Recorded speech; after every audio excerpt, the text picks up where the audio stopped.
దుర్భాష మీ నోటికి రానియకుడి. సామెతలు 4:29. దుర్భాషలాడిన నోటితోనే బైబిల్ చదువుతున్నాం. దుర్భాషలాడిన నోటితోనే దేవుని గనపరుస్తున్నాం. దుర్భాషలాడిన నోటితోనే దేవుని ఆరాధిస్తున్నాం. దుర్భాషలాడిన నోటితోనే దేవునితో మాట్లాడుతున్నాం. దేవునితో మాట్లాడటం అంటే ప్రార్థన చేయటం. మరి ఇలాంటి నోటితో ఇన్ని చేస్తున్నాం. మరి అది దేవునికి ఇష్టమా? లేదండి. కాబట్టి మనం చేయాల్సిన ఒక్క పని ఏంటంటే, వీడియో పూర్తిగా చూడండి. ఆ ఒక్క పని ఏంటంటే, క్షమించాలి అన్న మాట మన నోటి నుంచి రావటం.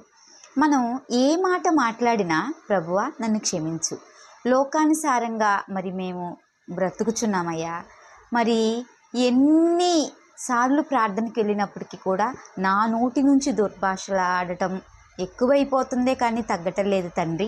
నా నోటి నుంచి ఆ భాష, ఆ